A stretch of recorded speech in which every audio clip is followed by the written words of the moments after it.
तर आज या ठिकाणी राजीव गांधी नॅशनल पार्क ही अत्यंत मोठी असणारी अशा पद्धतीची पार्क आहे आणि देशामध्ये सर्वात मोठी असणाऱ्या अशा पद्धतीची त्या नॅशनल पार्क आहे।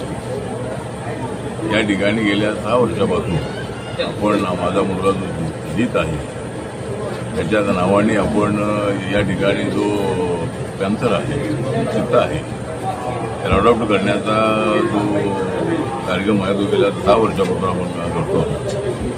प्रत्येक वर्षाला आपण 1,20,000 रुपये जे त्यांचे वर्षभराचा सध्याचा पैसा आहे पैसे आम्ही भरत असतो आणि प्राण्यांना आपण योगदान दिलं पाहिजे, प्राण्यांना आपण सांभाळलं पाहिजे। प्राणी संग्रहालय जे आहे प्राणी संग्रहालय अत्यंत जंगल जे आहे ते अत्यंत उत्कृष्ट आहे। मुंबईसारख्या शहरामध्ये हजारो एकरात हे जंगल आहे आणि याचा जगाच्या नकाशावर याचं नाव आलं पाहिजे या दृष्टिकोनातून आपला प्रयत्न राहणार आहे। एकतर माझे सगळ्यांना आव्हान आहे प्राण्यांना आपण सांभाळलं पाहिजे आणि मी पॅन्थरच्या मुवमेंटमधून आलेलो आहे। पॅन्थर हा जो प्राणी आहे या कुणावर अन्याय करत नाही, पण त्याच्यावर जर कोणी अन्याय करण्याचा प्रयत्न केला तर तो त्याचा प्रतिकार करण्याचा प्रयत्न करत असतो।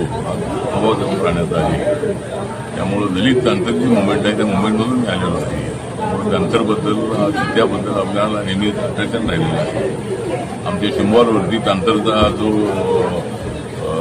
फोटो आहे तो नेहमीच आमच्या काळामध्ये असायचा। त्यामुळं आपण पॅन्थरला अडॉप्ट केलेला आहे आणि या ठिकाणी प्रत्येक वर्षाला आम्ही येतो आणि मल्लिकार्जुन जे इथे फॉरेस्ट अधिकारी आहे त्यांच्यासोबत आमची चर्चा होते। या ठिकाणी काही अडचणी असतील त्या असतो आणि प्रत्येक वर्षाला शिंबॉलच्या वाढदिवसाच्या निमित्ताने आम्ही करतो आणि त्याला या ठिकाणी येऊन आम्ही भेटत असतो।